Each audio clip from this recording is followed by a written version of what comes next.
Or a Dalmatian? I am the Spot. It's not funny. Don't do that. Miles is great. Spider-Man. Across the Spider-Verse arrived as one of the most ambitious animated films ever made, expanding the groundbreaking foundation laid by its predecessor and pushing superhero storytelling into visually daring and emotionally layered territory. The film continues the journey of Miles Morales, a teenager who is still learning what it truly means to be Spider-Man while balancing family expectations, friendships, and the weight of responsibility. What makes this installment stand out immediately is its bold confidence. It does not simply try to repeat the formula of the first film. Instead, it multiplies the scale, deepens the emotional conflicts, and experiments even further with animation styles, turning every frame into a living comic book painting. At its heart, the movie is about identity and choice. Miles is no longer the unsure kid who first stumbled into becoming a hero. He has grown more capable, more determined, but also more restless. He misses Gwen Stacy and the connection they shared, and he struggles with the fact that being Spider-Man often forces him to keep secrets from the people he loves most. The tension between his superhero life and his personal life becomes one of the driving forces of the story. His parents, especially his father, want to protect him and guide him toward a stable future, while Miles feels pulled toward a destiny that no one else around him can fully understand. The cast delivers performances that anchor the spectacle with genuine emotion. The voice behind Miles captures his youthful energy, vulnerability, and quiet determination in a way that feels authentic. Gwen Stacy returns with a much larger role, and her character is explored with surprising depth.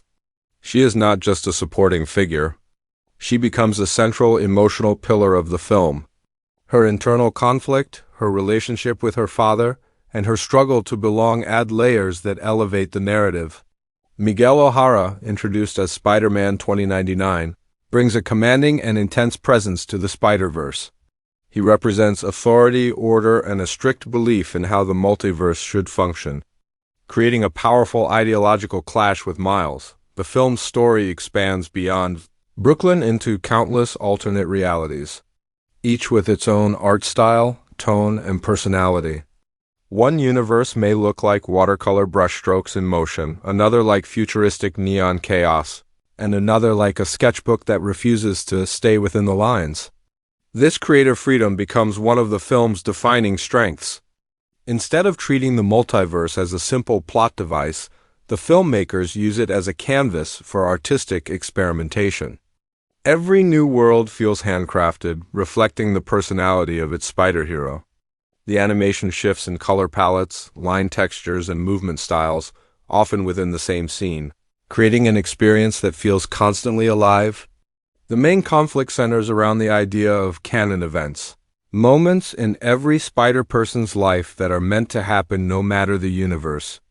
These events often involve loss and tragedy, shaping the hero into who they are destined to become.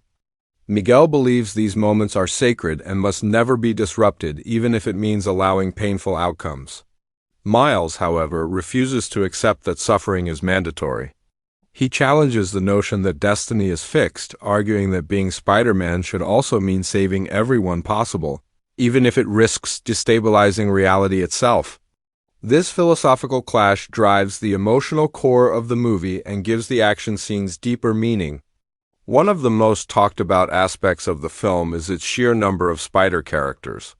From classic comic interpretations to wildly imaginative variants, the screen is filled with creative reimaginings.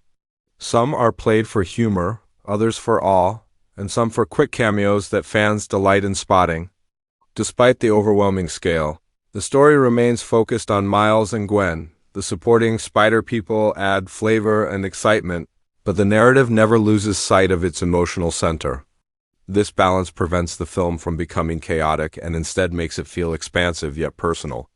The antagonist known as the Spot begins as an almost comedic figure, awkward and seemingly harmless. However, as the film progresses, he transforms into something far more threatening. His powers, which involve manipulating portals across space and dimensions, evolve in visually inventive ways. The Spot's journey mirrors Miles in unexpected fashion. Both characters are shaped by accidents and feel misunderstood, but they respond to their circumstances differently. This parallel adds complexity to the conflict and reinforces the theme that choices define who we become. Visually, the action sequences are unlike anything seen before in mainstream animation. Chase scenes twist through collapsing realities, colors explode across the screen, and gravity itself feels optional. The movement is fluid yet stylized, sometimes intentionally choppy to mimic comic book panel transitions. The animators embrace bold lines, exaggerated expressions, and dramatic lighting, creating a sense of motion that feels kinetic and raw. The film does not aim for realism. It aims for expression, and that artistic risk pays off. The soundtrack and score complement the visuals with energy and emotion. The music blends orchestral intensity with modern beats, reflecting Miles' world and the futuristic environments he encounters. Certain themes swell during key emotional moments, reinforcing the weight of Miles' decisions and Gwen's struggles. The sound design enhances the dimensional travel sequences, giving each portal jump a distinctive impact. The trailer built anticipation by showcasing glimpses of the expanded Spider-Verse, teasing the conflict between Miles and Miguel, and highlighting the return of beloved characters. It promised a bigger, bolder sequel, and the final film delivered on that promise while keeping major twists under wraps. The marketing emphasized the scale of the multiverse and the emotional journey awaiting fans, positioning the film as not just another superhero sequel, but a major cinematic event. Upon release, the movie generated widespread excitement. Audiences praised its animation, emotional storytelling, and ambitious scope. Many viewers described it as a rare sequel that surpasses expectations by deepening its themes rather than simply increasing spectacle. Conversations centered around its cliffhanger ending, which sets up the next chapter and leaves Miles facing perhaps his greatest challenge yet. Instead of wrapping everything up neatly, the film chooses to leave audiences in suspense, reinforcing that this story is part of a larger arc. Gwen's storyline stands out as one of the film's most emotionally resonant threads. Her relationship with her father, a police captain who hunts Spider-Woman without realizing she is his daughter, adds tension and heartbreak. The watercolor-inspired visuals of her universe shift colors based on her emotions, creating a unique artistic language. This stylistic choice demonstrates how the film uses animation not just for spectacle but for storytelling.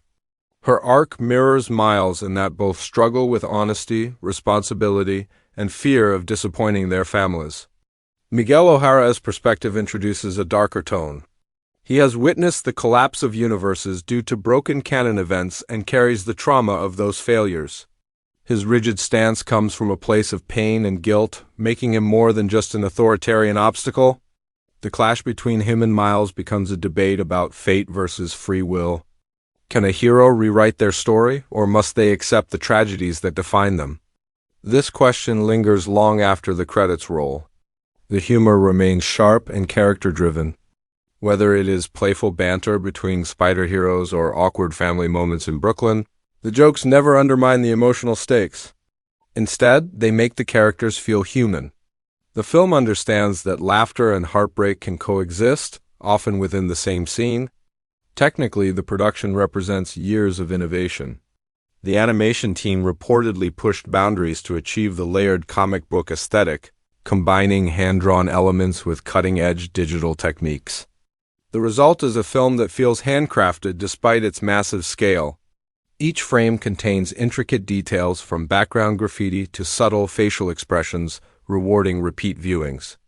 The ending leaves Miles isolated in a situation that flips his understanding of identity upside down. Stranded in a world that challenges who he thinks he is, he must confront both external threats and internal doubts. Meanwhile, Gwen assembles allies, signaling a shift in leadership and determination. The stage is set for an explosive continuation that promises to resolve the moral and emotional conflicts introduced here. Across the Spider-Verse ultimately stands as a celebration of creativity. It proves that superhero stories can still surprise audiences when filmmakers take bold risks. By combining heartfelt character arcs with experimental animation and philosophical depth, the movie transcends genre expectations. It is not just about swinging between skyscrapers or battling villains. It is about questioning destiny, embracing individuality, and fighting for the right to choose one's own path. For fans of Miles Morales, the film deepens his journey from reluctant hero to determined symbol of hope. For fans of animation, it offers a masterclass in visual storytelling. And for audiences seeking emotion within spectacle, it delivers moments of tenderness, conflict, and triumph that resonate beyond the screen. Spider-Man: Across the Spider-Verse does not simply expand a universe. It expands what animated cinema can achieve, leaving a lasting impression and building anticipati.